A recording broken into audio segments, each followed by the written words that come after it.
আজকাল ফেসবুকে, ইউটিউবে বা ইনস্টাগ্রামে হীনকৃষ্ণের ভিডিও যখনই দেখতে পাবেন, দেখবেন একটাই কথা, ব্রাহ্মণরা ডাকাত।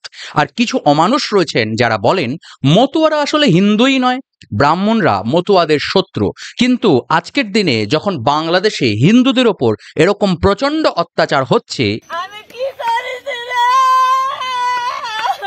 মতুয়া সম্প্রদায়ের হরিচাঁদ ঠাকুরের মন্দিরে পাথর ছোড়া হচ্ছে, ভাঙা হচ্ছে।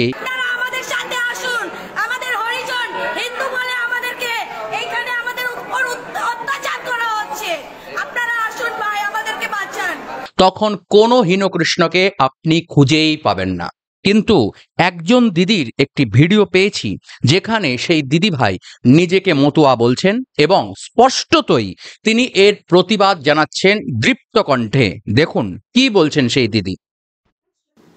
নমস্কার। বাংলাদেশ জ্বলছে না, পুরো বাংলাদেশ জ্বলছে না, শুধুমাত্র হিন্দু সম্প্রদায়ের মানুষ জ্বলছে, তাদের ঘরবাড়ি জ্বলছে, তাদের মঠ মন্দির জ্বলছে। আর সেখান থেকে আমাদের আরাধ্য দেবতা শ্রী শ্রী হরিচাঁদ ঠাকুর ও শান্তি মায়ের মন্দির ও মূর্তিও কিন্তু বাদ যায়নি। হ্যাঁ, হরিচাঁদ ঠাকুরের মন্দিরও কিন্তু ভাঙা হয়েছে। যারা আমাকে চেনেন তারা দেখুন, এই দিদিকে আমি চিনি না, উনি বলছেন উনি মতুয়া সম্প্রদায়ের মানুষ। অসুবিধা নেই, আমি ভিডিওটা দেখছি, উনি কি বলছেন দেখুন। মতুয়া সম্প্রদায়ের মানুষ, আর এটা স্বীকার করতে বা বলতে আমার মধ্যে লজ্জার কি আছে? আমি গর্বের সাথে বলি আমি মতুয়া সম্প্রদায়ের মানুষ। কিন্তু আজকে বাংলাদেশে যে হরিচাঁদ ঠাকুরের মূর্তি ভাঙা হলো, এটা গত বছরে ভাঙা হয়েছিল যখন ওই ইকবালের পাগলামি চলেছিল, তখনও কিন্তু বারবার ছিল। তো এর পরিপ্রেক্ষিতে মতুয়ারা ঠিক কি করে, তারা কি করেছে? একটা প্ল্যাকার্ড নিয়ে দেখিয়ে দিয়েছে, ব্যাস মিটে গেল, এটুকুই। এই নমজাতিকে, আমি নমশূদ্র, তো নমশূদ্র জাতিকে বীরের জাতি বলা হতো। একদম ঠিক কথা বলেছেন। অনেকে কিন্তু নমশূদ্র বলে তাদেরকে অনেক ছোট মনে করে, অনেকে মনে করে নমশূদ্র হলো অস্পৃশ্য। নমশূদ্র, এমনকি আমি এমন অনেক নমশূদ্রতে দেখেছি যারা বলেন যে দাদা আমরা তো নমশূদ্র, আমরা তো নিচু জাত। না, নমশূদ্র অস্পৃশ্য নয়, নিচু জাত নয়। নমশূদ্র বিষয়ে দিদি কি বলছেন ভালো করে শোনো। মানে আমাদের পূর্বপুরুষরাও মুসলমানদের সাথে দাঙ্গা করে, কাজিয়া করে টিকে ছিল, বীরের জাতি এনারা। কিন্তু মতুয়া রাজা, মতুয়া নেতা যারা আছে বা তথাকথিত যারা এখন মতুয়া ধর্ম প্রচারক দিনে, তারা প্রত্যেক অনুষ্ঠানে গিয়ে কি বলে আসে? ব্রাহ্মণরা হচ্ছে আমাদের প্রধান শত্রু। সত্যি কথা। তো বলছি কি, ওই যে মন্দিরটা যে ভেঙে আসলো, মূর্তিটা যে ভেঙে আসলো বাংলাদেশে, সেটা কি ব্রাহ্মণরা ভেঙে আসলো? তারপর তারা আবারও বলবে তিনকড়ি মিয়া বিরাট বড় মতুয়া ভক্ত। তো বলছি, তিনকড়ি মিয়ার বংশধররা কি মন্দিরটাকে ঠেকাতে পারেনি? বা তিনকড়ি মিয়ার বংশধররা কি প্রতিবাদ করেছে? আমি আমার একটা কথা বলি, এই ধরনের মানুষদের যাদের আমি দেখেছি, যারা এই ধরনের কথা বলে যে মতুয়ারা হিন্দু নয় বা মতুয়ারা বা আদিবাসীরা এরা হিন্দু নয়, এরা আসলে এদের মানে ব্রাহ্মণরা এদের শোষণ করে, ব্রাহ্মণরা এদের ঠকায়, ঠকিয়ে পয়সা ইনকাম করে, এই সমস্ত যারা বলে, তাদের কিন্তু মূল উদ্দেশ্যই হলো আপনাকে হিন্দু ধর্মের মধ্যে একতাটাকে ভেঙে দেওয়া, হিন্দু ব্রাহ্মণ ক্ষত্রিয় বৈশ্য শূদ্রের মধ্যে বিভেদ সৃষ্টি করা। এগুলোই কিন্তু তাদের মূল উদ্দেশ্য। আমি দুরকম মানুষকেই প্রতিবাদ জানাই, দুরকম মানুষেরই মানে সম্মান করি না। যারা, যে সমস্ত ব্রাহ্মণেরা অন্যদের ছোট করেন, আমি ব্রাহ্মণ বলে আমি উঁচু, এই ভাব যারা রাখেন তাদেরকেও আমি কখনো সম্মান করি না। একইভাবে যে সমস্ত মানুষেরা এইভাবে ব্রাহ্মণদের বিষয়ে উস্কানিমূলক কথা বলে ব্রাহ্মণ এবং শূদ্রের মধ্যে বা ক্ষত্রিয় এবং বৈশ্যের মধ্যে বিভেদ সৃষ্টি করে হিন্দু ধর্মের একতাকে নষ্ট করছে বারবার, তাদেরকেও আমি সম্মান করি না। আমি প্রত্যেক ক্ষেত্রে তাদের বিরুদ্ধে কথা বলতে চাই এবং এই দিদিও কথা। এত তো জ্ঞান দেয় সবাই, মাইক ধরলেই মোটামুটি ব্রাহ্মণ, আর কোনো কথাই নেই। মতুয়াদের একমাত্র নমশূদ্র ব্রাহ্মণই একমাত্র শত্রু। তা দেশটা কি ব্রাহ্মণদের জন্য ছাড়তে হয়েছিল? ব্রাহ্মণরা কি মতুয়াদের নমশূদ্রদের মা মেয়েকে তুলে নিয়ে যেত নাকি? তারা কি ধর্ষণ করেছিল মতুয়াদের নমশূদ্র মহিলাদের? কারা করেছিল? কাদের জন্য দেশ ছাড়তে হয়েছিল? নমস্কার, এই দিদিকে আমি প্রণাম জানাই। এই প্রতিবাদী ভাষা, ইনিই হলেন স্বয়ং দুর্গা। দিয়া দেবী সর্বভূতেষু মাতৃরূপেণ সংস্থিতা। এই মায়েরাই তো দুর্গা, এই প্রতিবাদী ভাষাটাই তো দুর্গা। গর্জ গর্জক্ষরং মূঢ় মধুযাবৎ পিবাম্যহং। যতক্ষণ পর্যন্ত এই গর্জন কর হে মূঢ়, যতক্ষণ পর্যন্ত এই মধু পান করছি। মহিলারা যতক্ষণ পর্যন্ত চুপ করে থাকেন, ততক্ষণ পর্যন্তই এই মূঢ়েরা কথা বলার সুযোগ পায়। যখনই মায়েরা এইভাবে প্রতিবাদ করে, তখনই তাদের গর্জন ধ্বংস হয়ে যায়। তাই মায়েরা উঠুন, আপনারাই এই সমাজের শক্তি, তাই এই মাকে, এই দিদিকে আমি প্রণাম জানাই। উনি বলছেন উনি নমশূদ্র এবং আমি একজন ব্রাহ্মণ ঘরে জন্মানো সন্তান। উনি যদি আমার সামনে আসতেন আমি ওনার পায়ে হাত দিয়ে প্রণাম করতাম। আমি বলছি আমি ওনার পায়ে হাত দিয়ে প্রণাম করতাম। এবং তাতে যদি আপনার সন্দেহ থাকে, এই দিদির পরিচয় আমি জানি না, যদি কেউ আমার ভিডিওতে ওনার পরিচয় জানেন নিচে কমেন্ট করবেন। আমি এই দিদির সঙ্গে দেখা করতে চাই, এই দিদির পায়ে হাত দিয়ে আমি প্রণাম করতে চাই, এই সত্যি কথাটুকু বলার জন্য। এই সততাই হলো দেবী দুর্গা। কাদের ভয়ে বাবারা তাদের যুবতী মেয়েদের হাতে বিষের কৌটো তুলে দিয়েছিল? ইতিহাস ভুলে গেছে হিন্দুরা। কাদের ভয়ে এক কাপড়ে দেশ ছেড়ে পালিয়ে আসতে হয়েছিল?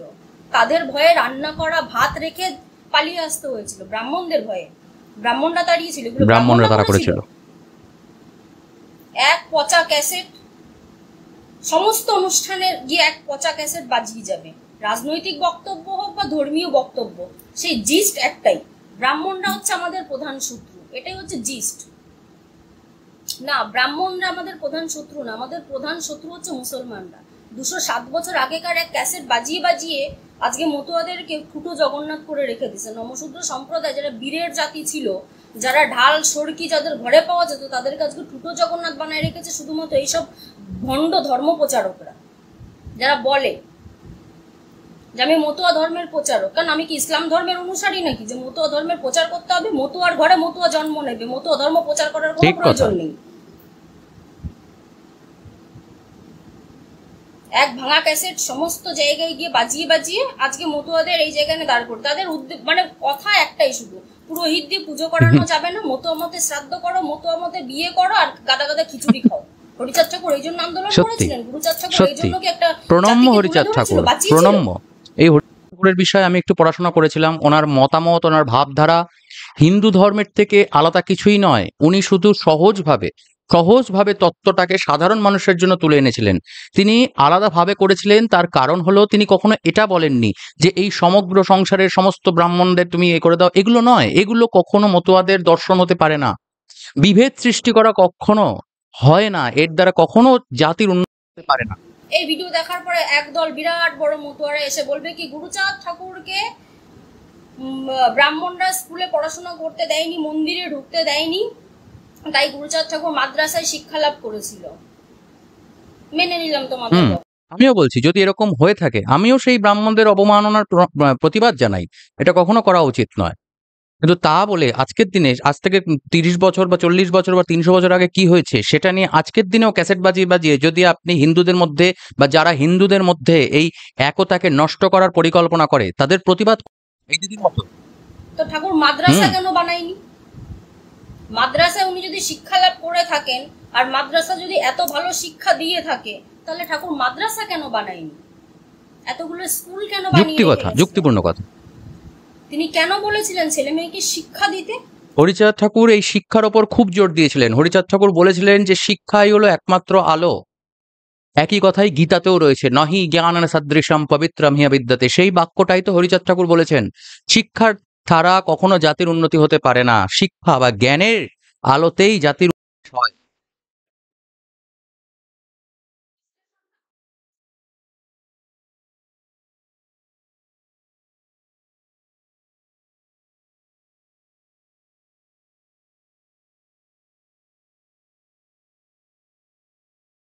হ্যাঁ, এই কথাটাও আমি গত বেশ কিছু ভিডিও ধরে বলে এসেছি। কীর্তনীয়রা এই বিষয়টা নিয়ে কিন্তু একটু ভাববেন। সনাতন হিন্দুদের শুধুমাত্র চোখের জলে নাকের জলে করাটা কীর্তনীয়দের বা বৈষ্ণবদের কাজ হতে পারে না। ভগবান শ্রীকৃষ্ণের প্রেম লীলা আপনারা অবশ্যই শোনাবেন, অবশ্যই শোনান। তাকে আমি অবমাননা করছি না। আমিও ভগবান শ্রীকৃষ্ণের প্রেমের দ্বারা উদ্বুদ্ধ হই। ভগবান শ্রীকৃষ্ণের রাধাকৃষ্ণের প্রেম লীলা বা রাস কাহিনী পড়তে আমারও ভালো লাগে। কিন্তু একই সাথে কংসবধ বা বকাসুর বধ ইত্যাদিগুলো বা কালীয় দমন এগুলোও শোনান। শুধুমাত্র চোখের জল নাকের জল করে এক করলে হবে না, শুধুমাত্র ভাবরসে আপ্লুত হলেই হবে না, বীরত্বকেও ধারণ করতে হবে। এক হাতে যেমন ভগবান শ্রীকৃষ্ণ বাঁশি ধরেন, অপর হাতে একইভাবে তিনি সুদর্শন ধারণ করেন। তাই জন্য সেই বীরত্বকেও ধারণ করতে হবে। কীর্তনীয়রা এই বিষয় নিয়ে ভাববেন। স্কুলে পাঠাতে কেন বলেছিলেন? মাদ্রাসায় কেন পাঠাতে বলেন? বিশ্লেষণটা আপনারাও সেই বৈষ্ণবদের মতন করেছেন। উপমহাদেশের যে সমস্ত বৈষ্ণব কীর্তনীয়রা আছে, যারা সনাতনীদের কাঁদানো ছাড়া আর কোনো কাজ করে নাই, তারা শ্রীকৃষ্ণের এত কিছু বাদ দিয়ে শুধুমাত্র প্রেম লীলাটুকুই আঁকড়ে ধরে শুধুমাত্র কাঁদিয়েই গেল। এত বড় একটা মহাভারতের কুরুক্ষেত্র যুদ্ধ হয়ে গেল, সে বিষয়ে কিন্তু এই কীর্তনীয়রা, এই বৈষ্ণবরা কোনোদিনও মুখ খোলে না, বলে না। তা আজকের এই তথাকথিত মতুয়া ধর্ম প্রচারকদের ওই একই কাজ। যারা ইয়াং জেনারেশন আছো তাদের কাছে আমার এটা অনুরোধ, তোমার এলাকায় ৭১ দাঙ্গা ব্রাহ্মণরা করেছিল, ৪৭ সালে দেশভাগ ব্রাহ্মণরা করেছিল, বাজায় যে 207 বছর আগে এই হয়েছিল সেই হয়েছিল, কারা মূর্তিগুলো ভাঙছে? ব্রাহ্মণরা ভাঙছে। আমাদের স্কুলে জাতি দেয় নাই। এই এক ভাঙা ক্যাসেট যদি বাজায়, তার কলার ধরে জিজ্ঞাসা করবে যে কাদের জন্য দেশ ছেড়েছিলাম, কাদের জন্য এতগুলো বছর শরণার্থীর মতো জীবন কাটাতে হলো, আজকে কারা আমাদের ঠাকুরের মূর্তি ভাঙছে, কলার ধরে জিজ্ঞাসা করবে। আর কেউ যদি ভুল করেও কোনোদিন ওই 3 কোটি মিয়া তার বংশধরদের প্রচার করে যে তারা বিরাট বড় ভক্ত, তাহলে পায়ের জুতো খুলে সপাটে মুখে মারবেন, সে যেই হোক না কেন। আর আমাদের ঠাকুরের মন্দির কোনো পিকনিক স্পট নয় যে সেখানে যে খুশি সে আসতে পারে। অনেক সময় দেখেছি বারণী মেলার সময় সব মিয়ারা আসে মাতাম দিতি, আর আমাদের কতগুলো আছে বলদ, তারা একবার আদরে গদ। ঠিক। এই দিদির নাম যদি আমার কোনো ভিউয়ার্সরা জানেন, প্লিজ, আমি জানার চেষ্টা করেছিলাম এই দিদির নাম। এই ভিডিওটা পেয়ে আমার এতটা ভালো লাগলো যে এই প্রতিবাদের ভাষাটা আমার এতটা ভালো লাগলো, আমার মনে হলো প্রত্যেকের এই প্রতিবাদটা জানার দরকার। আমার যারা ভিউয়ার্স রয়েছে তারাও দিদিকে চিনুক, এটাই আমার মনে হয়। যদিও আমি এই দিদির অনুমতি নিতে পারিনি, কারণ দিদির পরিচয় আমি জানি না। আমি এই দিদির কাছে ক্ষমা চাইছি। দিদি, আপনার অনুমতি না নিয়ে আপনার ভিডিওটা আমি এখানে ব্যবহার করছি বলতে সবাইকে জানানোর উদ্দেশ্যে ব্যবহার করছি।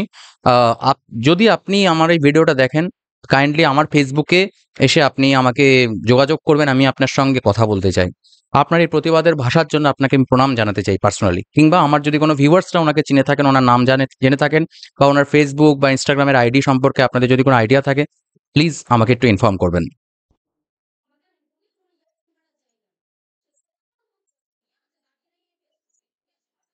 হ্যাঁ, যদি তাহলে ফেস টু খুলে আসো, তোমার ধর্মীয় পরিচয় রেখে আসো। তুমি যদি হিন্দু ধর্মের মন্দিরে এসে হিন্দুদের মন্দিরের কি বলবো পূজা দিতে চাও, তাহলে হিন্দু মত অনুসারে তোমায় পূজা করতে হবে না? তোমাকে যদি কোনো গুরুদ্বারে যেতে হয়, তোমাকে মাথায় কাপড় বাঁধতে হবে, তেমনি মন্দিরে ঢুকতে গেলে তোমায় পায়ের জুতো খুলতে হবে। তাহলে তুমি তোমার ধর্মের বা তোমার রিলিজিয়ানের যে সমস্ত চিহ্ন আছে সেগুলো নিয়ে তুমি আমার এখানে আসছো কেন? যদি তুমি আমার মতুয়াই হতে চাও, মতুয়ার যদি এতই ভক্ত হয়ে থাকো, হরিচাঁদ ঠাকুরের এতই ভক্ত হয়ে থাকো, তাহলে ফেস টু খুলে আসো, নাহলে এসো না। হয়ে যায় মিয়ারা মতুয়া ধর্ম নিয়ে নেছে, একেবারে বিরাট বড় মতুয়া ভক্ত হয়েছে। এবার লাগবে না, ওরম ভক্ত আমাদের দরকার নেই। সমস্ত হরি মন্দিরে মুসলিমের প্রবেশ কঠোরভাবে নিষিদ্ধ করতে হবে, আমরা ঢুকতে দেব না। আমাদের মন্দির কোনো ইয়ার্কি মারার জায়গা না। সে কত বড় মতুয়া, সে মিয়া যে দাঁড়িয়ে রইয়ে ফেস টুপি পরে এসে মাতাম দেয়।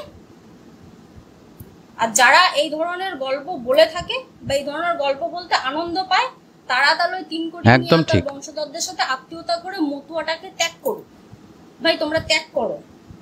তোমাদের ওই ভাঙা ক্যাসেট শুনে আমরা ঠুটো জগন্নাথ আর হতে পারবো না। বক্তব্য যদি দিতে হয় তবে সঠিক বক্তব্যটা দিন। ব্রাহ্মণরা 207 বছর আগে কি করেছিল তা শুনে আমার আর কোনো লাভ নাই। আমার পাশের বাড়ির মুসলিমটা যখন হিসয় ধার দিচ্ছিল আমার দাদুকে কোপানোর জন্য, আমি সেই কথাটা শুনতে চাই। আর ব্রাহ্মণদের প্রতি যখন এতই ঘৃণা, এতই যখন তাদের সবকিছু ত্যাগ করবি, তাহলে পশ্চিমবঙ্গ ত্যাগ করে দে। তার কারণ পশ্চিমবঙ্গতে একজন ব্রাহ্মণ সৃষ্টি করেছিল, শ্যামাপ্রসাদ মুখার্জি, নাম তো নিশ্চয়ই জাগুন। জাগুন মতুয়ারা, জাগুন গ্রামবাসীরা, জাগুন। নিজেদের কষ্টের পয়সা দিয়ে ওই হীনকৃষ্ণদের না ডেকে শাস্ত্রীয় পণ্ডিত এমন একজন মানুষকে ডাকুন, যিনি ভেদাভেদ করেন না, যিনি ব্রাহ্মণ সূত্রে ভেদাভেদ করেন না, যিনি আপনাদের সঠিক জ্ঞানের আলোটা দেবেন। কোনো একজন আসর বা হরিবাসর এগুলো বদনামের জন্য জায়গা নয়। নেগেটিভিটি ছড়ানোর দ্বারা আপনি নেগেটিভ হয়ে যাবেন। এমন একজন মানুষকে ডাকুন, সে ব্রাহ্মণ হোক, শূদ্র হোক, যেই হোক, তিনি শাস্ত্রের আলোকে আপনাকে সেই বিষয়টা আলোকিত করতে পারবেন। এমন একটা হরিবাসরের আপনার আয়োজন করছেন, সে সমস্ত হীনকৃষ্ণ বা ইত্যাদি ইত্যাদিদের ডেকে, যারা পুরো সময়টা ফালতু সময় নষ্ট করছে, শাস্ত্রে কি ভুল আছে, শাস্ত্রে কি বাজে বকা আছে সেগুলো আপনাদের জানিয়ে। সেই শাস্ত্রের মধ্যে তো ভালো দিক রয়েছে, বা যেটা তারা বলছে সেটাকে তো পয়েন্ট অফ ভিউ দিয়ে অন্য কি পয়েন্ট অফ ভিউ আছে সেটা জানার চেষ্টা করুন। তার দ্বারা জ্ঞানের আলোকে আপনারা আলোকিত হবেন। কৃষ্ণ আদৌ অসুর কিনা তাতে কি আসে যায়? কৃষ্ণের শ্রীমদ্ ভগবত গীতাটাকে পড়ুন, এমন একটা শাস্ত্রীয় আলোচনা করুন যে আসরে আপনারা জানতে চান যে ভগবান শ্রীকৃষ্ণের ভালো ভালো বাণীগুলি কি, আমরা সেটা জানতে চাই। কৃষ্ণ অসুর হোক, ডাকাত হোক, যাই হোক, তাতে আমাদের কিছু আসে যায় না। এইভাবে চিন্তা করুন, নিজেদের চেতনাকে উন্মেষ করুন। বদনাম যদি খালি শুনতেই হয় তাহলে তো পাশের বাড়ির ঝগড়ার সময়ও বদনাম হয়। তার জন্য হরিবাসর করার তো দরকার পড়ে না। হরিবাসর তো ভগবানের লীলা করার জায়গা, সেটা করুন। আজকে মন্দিরটা কে ভেঙে এসেছে? তো এই ধরনের মন্তব্য আর এই ধরনের বক্তব্য যারা দেবে তাদের আর কোনো ছাড় হবে না। বহু মানুষের বহু নাটক আর বহু ছ্যাবলামো দেখে নিলাম এই কদিন। আর এত বড় বড় সব মতুয়া যারা সেজে বেড়ায়, যারা এত ডায়লগ দিয়ে বেড়ায়, এত ফেসবুক লাইভ, এত সবকিছু, এত ভিডিও, এত অনুষ্ঠান, ঠাকুরের মূর্তি ভাঙা নিয়ে, হিন্দুদের অত্যাচার নিয়ে তাদের কোনো মন্তব্য না, নেই কোনো কেন? মন্তব্য নেই। কি করে মন্তব্য করবে? মুসলমানরা অত্যাচার মন্তব্য করলে করতে সেটা গেলে বলতে বুকের ভয় পাটা লাগে। লাগে। আর জানে ব্রাহ্মণরা এসে কোনোদিন আমাদের কুপাবে না, আমাদের হ্যাঁ। কাটবে না, আমাদের কলার ধরবে না, ওই জন্য ব্রাহ্মণদের দিকে সবসময় আঙুল তোলা যায়, কাদা ছোড়া যায়। আমরা আর শুনবো না। ওর 207 বছর আগে কি হয়েছিল তা লিলাম। আমি বলছি, একবার ওই যাদের নাম বললাম তাদের প্রোফাইলে গিয়ে একবার দেখে আসুন। একটা প্রতিবাদের কণাও খুঁজে পাবেন না, ওদের খুঁজেই পাবেন না। কোথায় গেছে এখন খুঁজেই পাবেন না। গর্তের ভেতরেও কোনো গর্ত থাকলে সে দেখুন, দেখে ঘরে ঘরে আছে গুরুচার চরিত আছে, সব আমরা পড়ে নেব। তোমার মুখ থেকে, তোমাদের মুখ থেকে আর শুনবো না। যেটা সত্যি ঘটনা সেটা শুনবো। দেশভাগ কেন হয়েছিল, দেশ কেন ছেড়েছিলাম, ঠাকুরের মূর্তি কারা ভেঙেছে, আর যারা এই ধরনের কাজ করেছে তাদের আমাদের হরিমন্দিরে প্রবেশ কঠোরভাবে নিষিদ্ধ। আর আপনাদের এলাকাতে আবারও বলছি, যদি কখনো এরকম কোনো প্রোগ্রামে শোনেন যে কেউ ওই ভাঙা ক্যাসেট বাজাচ্ছে, তার কলার ধরে কানের নিচে দুখানা দিয়ে দেবেন। আর পরিষ্কার বলে দেবেন, মুসলমানরা আমাদের অত্যাচার করে তাড়িয়েছিল, কোনো ব্রাহ্মণ তাড়ায়নি। সনাতন ধর্মের মধ্যে এরা বিভেদ সৃষ্টি করছে, এগুলো আমরা কখনো মেনে নেব না। আজকে বাংলাদেশে হিন্দুদের পরিণামটা দেখতে পাচ্ছেন তো। একতাই বল, এটা মনে রাখবেন। আর এতই যখন বুকের পাটা, তাহলে প্রেস কনফারেন্স করে বিজ্ঞপ্তি দেয় না কেন মতুয়ারা সনাতন ধর্মের আওতায় নেই বা মতুয়া স্বতন্ত্র ধর্ম, সেটাকে বিজ্ঞপ্তি দিক, তারপর বুঝবো তাদের বুকের কত বড় পাটা আছে। ফেসবুকে আর মাইক ধরে একটা হরিসভাইকে অনেক কিছু বলা যায়। আর মতুয়াদের জন্ম, মতুয়া মতের জন্ম, হরিচাঁদ ঠাকুর এই মতুয়া জাতিকে সৃষ্টি করেছিল যে মত দেখিয়েছিল শুধুমাত্র মতুয়া মতে বিয়ে, শ্রাদ্ধ আর খিচুড়ি খাওয়ার জন্য না। সঠিক উদ্দেশ্য যদি তারা সফল না করতে পারে তাহলে তারা যেন শুধু খিচুড়ি খেয়ে চলে আসে, বাদ বাকি তাদের আর কোনো মন্তব্য করতে হবে না। আর এরপর যদি আমার নজরে কেউ এরকম পড়ে যে এই ধরনের ভাঙা ক্যাসেট আর বাজাচ্ছে আর 3 কোটি মিয়াদের কেউ প্রচার করছে, আমি তো তাকে ছাড়বো না। শুনলেন আপনারা এই দিদিভাই কি বললেন? জাগুন আপনারা। সনাতন হিন্দু ধর্মের মধ্যে যারা এইভাবে বিভেদ সৃষ্টি করতে চায়, ব্রাহ্মণ উঁচু শূদ্র নিচু, সে ব্রাহ্মণ হোক আর শূদ্র হোক আর নমশূদ্র হোক, আপনার সামনে যদি কেউ এই কথা বলে তাকে তার প্রতিবাদ জানান। নয়তো একতা যদি ভেঙে যায়, একতা যদি নষ্ট হয়ে যায়, কি হতে পারে তার জন্য আজকের বাংলাদেশের দিকে একবার তাকান, দেখুন তাদের অবস্থাটা, দেখুন তাদের কষ্টটা। এই বিষয়গুলো নিয়ে জাগুন। এই দিদির ভিডিও আমি আপনাদেরকে দেখালাম দিদির অনুমতি ছাড়াই। আমি চাই এই দিদির নাম এটসেট্রা যদি আপনি জানেন, নাম, ফেসবুক প্রোফাইলের আইডি যদি জানেন, আপনাদের যদি পরিচিত হয়ে থাকেন, প্লিজ আমার ভিডিওর কমেন্ট সেকশনে ওনার ডিটেল জানাবেন। এবং আপনারা এই দিদিভাইয়ের সঙ্গে একমত কিনা নিচে কমেন্ট করে জানাতে ভুলবেন না। আমার জন্য না, এই ভিডিওতে আমার কোনো ক্রেডিট নেই। এই ভিডিওতে এই যে দিদিকে দেখলেন, এই দিদির বক্তব্য যদি আপনার ভালো লেগে থাকে তাহলে ভিডিওটা লাইক করবেন, শেয়ার করবেন, সকলকে জাগানোর চেষ্টা করবেন। নমস্কার। হর হর মহাদেব। জয় সনাতন, জয় সনাতনী, জয় মতুয়া, জয় নমশূদ্র, জয় ব্রাহ্মণ, জয় সকল একতাবদ্ধ হিন্দু ধর্মের জয়। নমস্কার।